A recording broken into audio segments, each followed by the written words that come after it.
So motherfucking design all right now.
So ito na mga katse, pagkatapos ng Chinese dance doon sa isang establishment ay nandito na kami sa Chowking at kami ay nagla-lunch. Shout out sa aking mga kaibigan sina Ana Marie Borda, Ruby Briones at saka si Concepcion.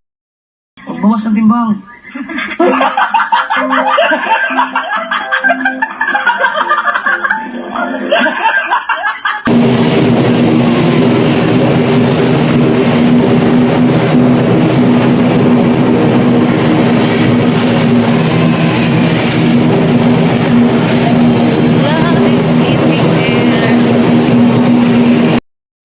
So mga katsi, nandito ako ngayon sa public plaza ng Bacolod City. Hinihintay ko yung aking kaibigan kasi meron kaming pupuntahan sa pinsan ko.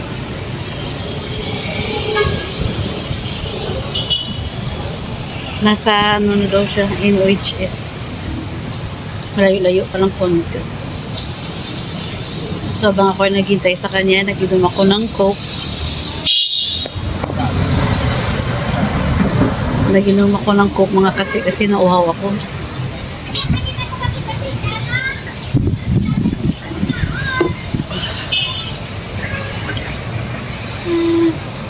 Ito yung aming public plaza. O yun.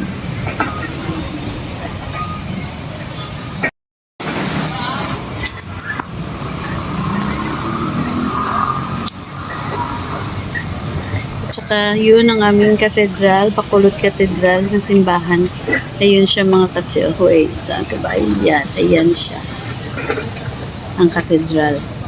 At saka sa tabi na yung katedral, ayun, dyan ako nag-aaral ng college. Kaya hinihintay mga katsi. Dumating din. Adugay si mo, nagbakal na lang ko. Marias, kainit. Tani, diri lang gali ko na. So hello mga katsin, dito na ako sa bahay. Kararating ko lang. Yung itsura ko is haggard na haggard. Naghiwalay kami ng aking kaibigan mga 4 o'clock na. May okay na yung aming pinuntahan. At success naman yung aming pagpunta sa aming pinuntahan kanina. Ngayon ay nandito na uli ako sa bahay at kararating ko lang din. Parang ito yung tsura ko, naantok ako mga katsi kasi hindi ako nakatulog lang ngayon. Ngayon nag-message na isa kong kaibigan at pupunta na daw siya dito kasi nagpadala siya sa akin ng mais. Ayan. Nagpabili sa akin yung kapitbahay ko na kaibigan ko ng mais. So ito, may mais na siya. At mamaya nandito na siya. So mga katsi, hanggang dito na lang muna ang aking vlog sa araw na ito. At ako ay magpapahinga na para mamayang gabi. Tingnan ko mamaya kung makapag-live ako mga kachi.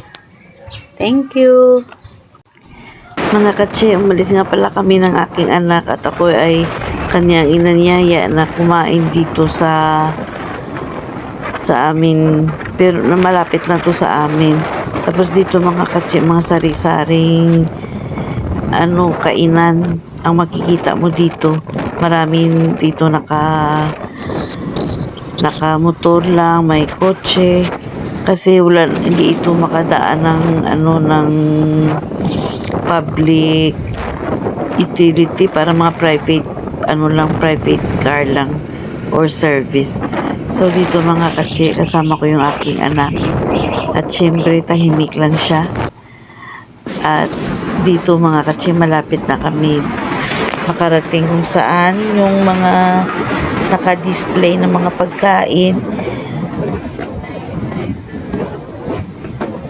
yung may mga ilaw na yon na may mga kotse dyan nagtitinda. Tapos ayun mga kachi, dito na nag-start, pinaslow mo ko lang pala to ng konti kasi nga ay para makita yung mga tindahan.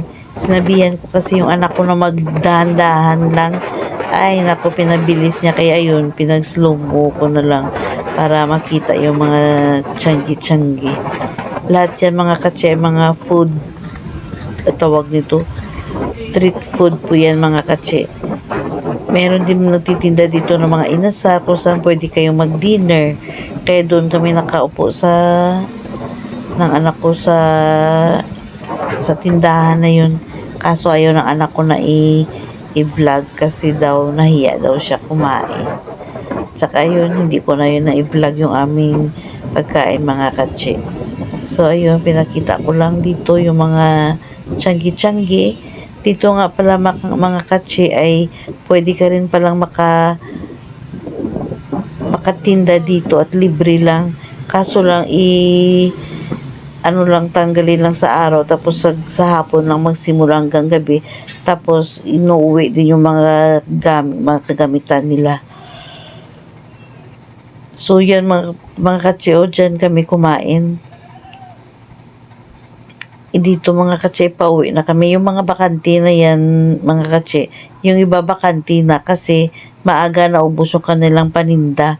Pero tinanong ko yung babae, yung kinainan namin, sabi niya marami doon bakante. Tinuro niya sa akin yung sa harap niya. So pag-isipan, sinabi ko yung aking kaibigan kung gusto niya kasi libre lang naman. Yun nga lang, sa araw parang rolling store lang ba,